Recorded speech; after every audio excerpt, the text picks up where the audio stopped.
ఓం గం గణపతయే నమః. స్వర్ణలక్ష్మి నమస్తే అస్తు. పరబ్రహ్మ స్వరూపిణి రాజ్యం దేహి ధనం దేహి సర్వకామాంచ దేహి మే.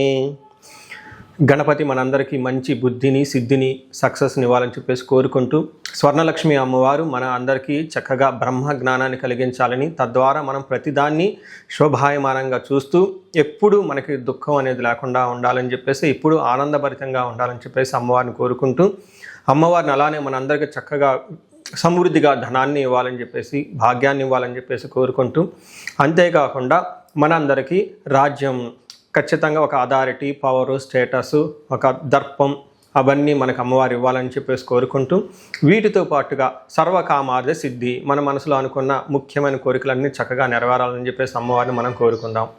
సో మనం జూలై మంత్ రాశి ఫలాల గురించి మాట్లాడుకుంటున్నాం కాబట్టి, జూలై మంత్ చాలా ముఖ్యమైన అనేక రకాలైన విశిష్టతతో కూడుకొని ఉంది. ఇందులో మనం కొన్ని ముఖ్యంగా చర్చించుకుందాం. ఒకటి, ఈ మాసం వచ్చేటప్పటికి ఫస్ట్ 15 డేస్ నిజ జ్యేష్ఠ మాసంతో ఉంటుంది, తర్వాత ఆషాఢ మాసంతో ఉంటుంది. ఈ జ్యేష్ఠ మాసంలో చాలా వరకు పెళ్ళిళ్ళు, ముఖ్యమైన కార్యక్రమాలు ఉన్నాయి.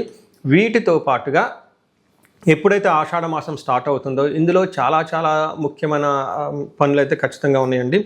ఒకటి మనం చూసుకుంటే గురుమూఢమి స్టార్ట్ అవుతుంది. ఎప్పుడైతే గురుమూఢం స్టార్ట్ అవుతుందో, ఈ గురుమూఢమి మనకి జూలై 15 నుంచి ఆగస్టు 13 వరకు ఉంది. ఈ డేట్స్లో మనకి వివాహాలు కానివ్వండి, గృహప్రవేశాలు లాంటివి శుభకార్యాలు ఎక్కువగా చేయరు. అది ఒకసారి గమనించవలసిందిగా కోరుతున్నాను. వీటితో పాటుగా మనకి ఇంకొక ముఖ్యమైనది ఏమవుతుందంటే, మనకి దక్షిణాయనం స్టార్ట్ అవుతుంది 17వ తారీఖు నుంచి. అక్కడ నుంచి ఇప్పటిదాకా ఉన్న ఉత్తరాయణం కంప్లీట్ అయిపోయి దక్షిణాయనం స్టార్ట్ అవుతుందని గమనించాలి. తర్వాత 25వ తారీఖున మనకి తొలి ఏకాదశి స్టార్ట్ అవుతుంది. దానికి ముందుగా చాతుర్మాస వ్రతం అని చెప్పేసి 4 మాసాలు ముఖ్యమైన మాసాలుగా చాతుర్మాస వ్రతం కూడా ఇందులోనే స్టార్ట్ అవుతుంది.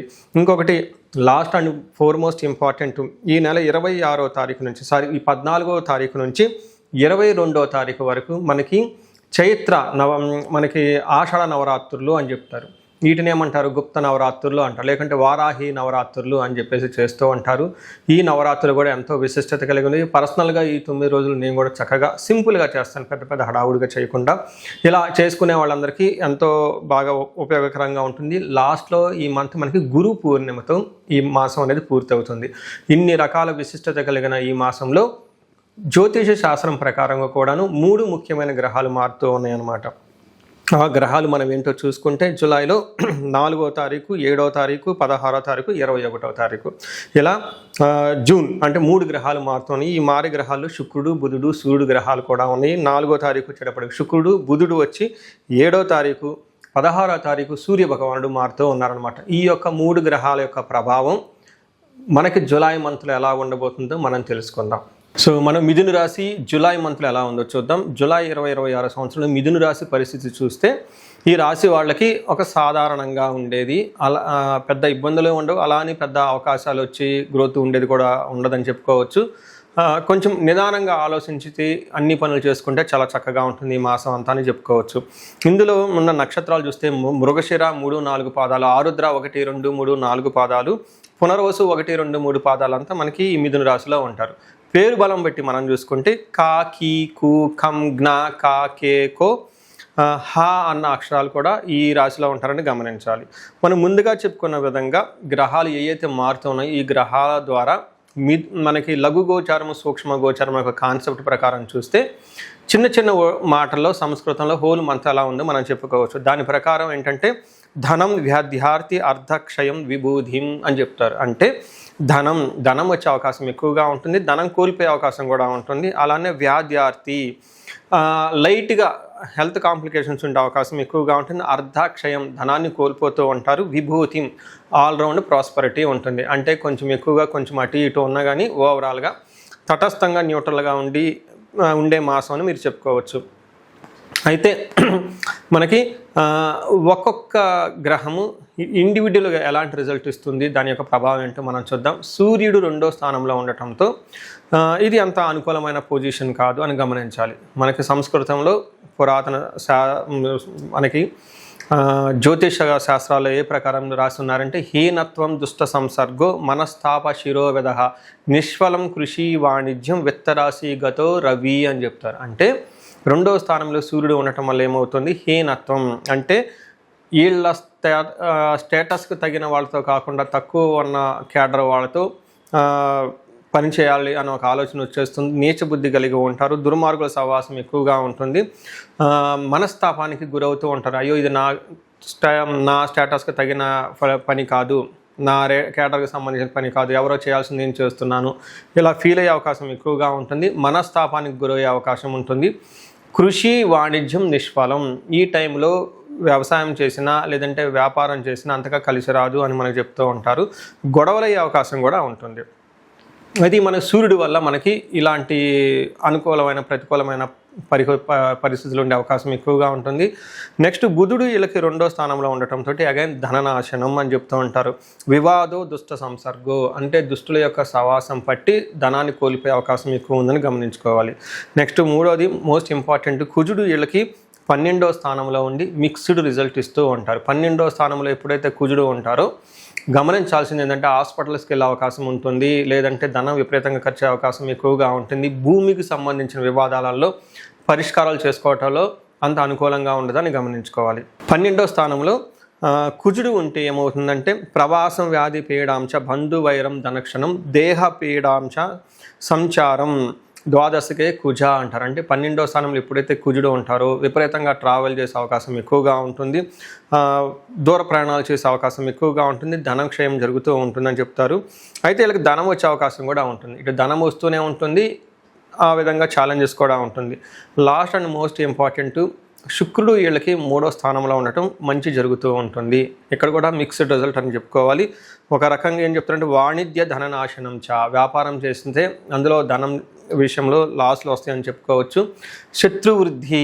శత్రువృద్ధులు పెరుగుతూ ఉంటారు. గత జీవన రాహిత్యం అంటే ఇంతకుముందులాగా లైఫ్ అనేది హ్యాపీగా లగ్జరీగా ఉండదు, ఇబ్బందులతో ఉంటుందని చెప్తూ ఉంటారు.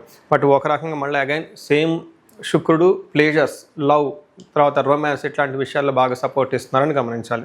సో ఏ ప్రకారంగా చూసుకున్నా ఈ రాశి వాళ్ళకి మిక్స్డ్గా ఉంటుంది. కొంచెం డిసిప్లైన్డ్గా ఉంటే ఇంటర్పర్సనల్ స్కిల్స్ చక్కగా మెయింటైన్ చేస్తే ఈ మాసం అంతా మీకు స్మూత్గా వెళ్ళిపోతుంది. ఎలాంటి ఒడిదుడుకులు మీరు పెద్ద ఫేస్ చేయని అవసరం లేదని గమనించాలి. అయితే నక్షత్రాల ప్రకారం చూసుకుంటే ఇందులో మృగశిర, ఆరుద్ర, పునర్వసు 3 నక్షత్రాలు ఉంటాయని మనం ముందుగానే చెప్పుకున్నాం. ఇందులో నక్షత్రం ప్రకారం చూసుకుంటే బాగుంది, చాలా వెరీ ఇంట్రెస్టింగ్గా ఉంది. ఈ మంత్ వీళ్ళకి రాశి ప్రకారం చూసుకుంటే అంత అనుకూలంగా లేకపోయినా నక్షత్రాల ప్రకారం చాలా చక్కగా ఉంది ఈ రాశి వాళ్ళకి. ఇందులో మృగశిర వాళ్ళకి ఐశ్వర్యవంతంగా ఉంటుంది, ధనలాభం ఉంటుంది, విదేశ గమనం అంటే ఫారిన్ వెళ్ళి వచ్చే అవకాశం కూడా ఎక్కువగా ఉంటుంది ఈ రాశి వాళ్ళకి. అయితే నెగిటివ్ సైడ్లో ఎలా ఉంటుందంటే భయము మరణతుల్యము అని చెప్తారు. అంటే అనుకున్న పనుల్లో ఎక్కడో ఆటంకాలు రావటం, తద్వారా మీరు కన్ఫ్యూజ్ అయ్యి భయం కలిపే పరిస్థితులు ఎక్కువగా ఉంటాయని గమనించుకోవాలి. అలానే పునర్వసు నక్షత్రం వల్ల చూసుకుంటే విదేశాగమనం, ఫారిన్ వెళ్ళే అవకాశం, ఫారిన్లో ఉన్న వాళ్ళ ద్వారా లాభం ఉంటుంది, సంపదలు బాగుంటాయి, ధనలాభం ఉంటుంది, మృష్టాన్నం బాగుంటారు, క్షేమంగా ఉంటారు, ఐశ్వర్యవంతంగా ఉంటారు. పునర్వసు వాళ్ళకి యాక్చువల్గా చెప్పాలంటే చాలా బాగుందని చెప్పుకోవచ్చు. సో ఈ ప్రకారంగా మీరు చూసుకుంటే ఈ రాశి వాళ్ళు అన్ని విధాలుగా బాగుంది కాబట్టి ముఖ్యంగా మృగశిర, ఆరుద్ర, పునర్వసు నక్షత్రం వాళ్ళు స్త్రీలతో జాగ్రత్తగా ఉండాలి. అంటే వీళ్ళు ప్రైమరీ ఎఫెక్ట్ కాదు కానివ్వండి, వీళ్ళకి తెలిసిన వాళ్ళు ఇంట్లో కానీ బయట కానీ ఎవరైనా లేడీస్ ఉంటే, ఇన్ కేసు లేడీస్ ఉంటే జెంట్స్కి ఎవరైనా ఉంటే వాళ్ళకేదో ప్రాబ్లం వచ్చి తద్వారా మీకు ప్రాబ్లం అయ్యే అవకాశం ఎక్కువగా ఉంది. కాబట్టి ఇదంతా మీరు చక్కగా గమనించుకొని తగు పరిహారాలు చేసుకుంటే లైఫ్ అంతా 10 రెట్లు ముందుకెళ్ళే అవకాశం ఎక్కువగా ఉంటుంది. పరిహారాల్లో భాగంగా ఈ రాశి వాళ్ళు ముఖ్యంగా నేనేం చెప్తానంటేనండి, ఇది గోచార రీత్యం అంటే గోచార ఫలితాలు అని చెప్తూ ఉంటారు. అయితే మీ ఇండివిడ్యువల్ యొక్క జన్మరాశిలో చూడటం కూడా చాలా ఇంపార్టెంట్. ఈ గోచార రీత్యాలతో పాటు మీకు ఇండివిడ్యువల్గా ఉన్న దశాభుక్తి ఏంటి, ఏమైనా శాపాలు ఉన్నాయి, ఏమైనా గ్రహ దోషాలు ఉన్నాయో జ్యోతిష శాస్త్రంలో ప్రకారం ఎనాలిసిస్ చేసుకోవడం చాలా ఇంపార్టెంట్. ముఖ్యంగా ఎవరికైతే ఏజ్ 40 years ±5 years ఉంటుంది, అంటే 35 to 45 years ఏజ్ ఉండి మధ్యలో మీకు ఎక్కడైనా కనుక కెరీర్లో గ్యాప్ వచ్చినా, లేదంటే అనుకున్న పనులు కాకపోతున్నా, మధ్యలో స్టాగ్నేటెడ్గా అనిపించినా, లేదంటే ఏదైనా ఒక గందరగోళమైన పరిస్థితి, కయోటిక్ పరిస్థితుల్లో మీరు ఇన్వాల్వ్ అయ్యారు, తెలవకుండా అవుట్ ఆఫ్ యువర్ కంట్రోల్ వెళ్తూ ఉంది అనుకుంటే ఖచ్చితంగా మీ జన్మ జాతకం చూపించుకోవడం చాలా చాలా ఇంపార్టెంట్. ఎందుకు అంటే మనకు మోడర్న్ సైకాలజీలో, మోడర్న్ సైన్స్లో ఇది మిడ్ లైఫ్ క్రైసిస్ అంటారు. కానీ జ్యోతిష శాస్త్రం దీనికి చాలా విధాలైన పరిష్కారాలను చూపిస్తుంది. ఈ టైంలో 2 ముఖ్యమైన విషయాలు జరుగుతూ ఉంటుంది. అలా మీ గ్రోత్ కనుక ఆగిపోయి ఉంటే, ఫస్ట్ మీకేమైనా శాపాలు ఉన్నాయా, ఆ శాపాలు ఈ టైంలో యాక్టివేట్ అయ్యా అని చూసుకోవాలి. రెండోది, ఈ టైంలో మీకు నడుస్తున్న దశాభుక్తుల యొక్క గ్రహాల యొక్క ఏమైనా దోషాలు ఉన్నాయా, ఈ 2 కారణాలు ఏంటో తెలుసుకొని వాటికి సంబంధించిన విశ్లేషణ చేసుకొని చక్కటి పరిష్కారాలు చేసుకొని పరిహారాలు చేసుకుంటే లైఫ్ 10 అంతలు ముందుకెళ్ళే అవకాశం ఎక్కువగా ఉంటుంది. నా దగ్గరకు వచ్చే క్లయింట్స్లో ఎక్కువగా ధనానికి ఇబ్బంది పడుతున్న వాళ్ళు స్వర్ణలక్ష్మి విశేష హోమం చేయించుకుంటూ ఉంటారు. శత్రు బాధలు విపరీతంగా ఉన్నవాళ్ళు మనకు వచ్చేటప్పుడు చండీ హోమం చేయించుకుంటూ ఉంటారు. వీటితో పాటుగా ఎవరికైనా హెల్త్ బాగలేకపోతుంటే ఆయుష్ సూక్త్యం, మహామృత్యుంజయ హోమం చేయించుకుంటూ ఉంటారు. భార్యాభర్తల కోసం అన్యోన్య దాంపత్య పాశుపత అభిషేకము లేదా విశ్వావసు గంధర్వరాజ హోమము ఇవన్నీ చక్కగా చేయించుకుంటూ ఉంటారు. ఎలాంటి పరిస్థితులు మీకున్నా, ఎలాంటి సమస్యలు మీకున్నా, లేదంటే ఎలాంటి క్లారిఫికేషన్ మీకు కావాలనుకున్నా కానీ, ఫ్యూచర్ గురించి ప్లాన్స్లో కన్ఫ్యూజన్ ఉన్నా కానీ ఒక్కసారి మీ జన్మ జాతకం చూపించుకొని ఆ జాతకంలో ఏ ప్రకారంగా ఉందని తెలుసుకొని చక్కటి పరిష్కారాలు చేసుకుంటే లైఫ్ అనేది 10 అంతలు ముందుకెళ్ళే అవకాశం ఉంటుంది. మీ అందరికి అష్టైశ్వర్యాలు కలగాలని, భోగభాగ్యాలు కలగాలని చెప్పేసి నేను కోరుకుంటున్నాను. నమస్తే.